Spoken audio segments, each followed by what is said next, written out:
No one ever told me that I had to search for meaning in life. Many people look for meaning in life as though it's going to be under a rock or behind a tree. I met Carl Sagan when I was 17. I was applying to colleges. He was at Cornell. I had been accepted at Cornell, but didn't know what college I wanted to go to. And the admissions office saw that I wasn't totally in the moment there. I didn't know this, they had forwarded my application to him for his reaction. I was already deep in the universe since I was 9.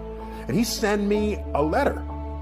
He doesn't know me from Adam. I'm a 17-year-old kid from the Bronx. He's a professor of astronomy at Cornell University.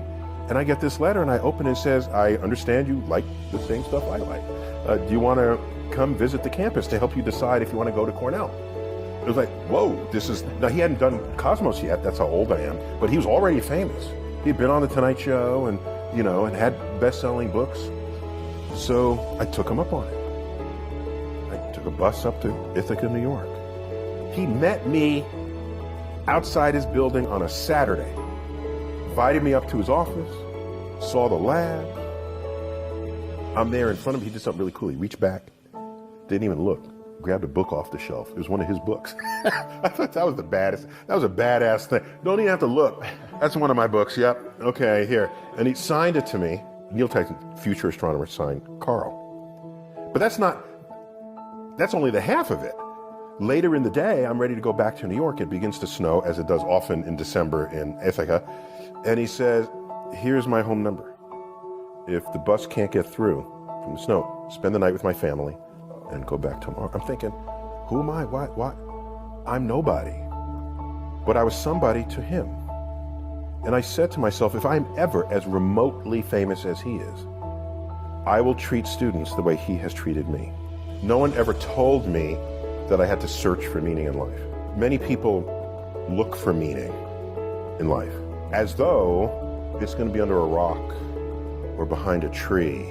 And I'm thinking to myself, you have more power than that. You have the power to create meaning in your life rather than passively look for it. So for me, I create the meaning. And meaning to me is, do I know more about the world today than I did yesterday? That enhances meaning for me. Have I, by whatever powers I have available to me, have I lessened the suffering of others? Or the corollary to that would be, have I enhanced the life of others? And I don't mean, have I devoted the whole day to doing that? Then I would be ignoring myself. But if there's some small gesture that I can do that can completely add value to someone's life, I'm going to do it. Because the leveraging of 10 minutes of my life into the happiness or enlightenment or the reduced suffering of someone else, I'd be irresponsible if I did not. How do I create meaning in my life as I go forward? My first question of me wasn't, where do I find meaning? It was, how do I create meaning? And that started early teens.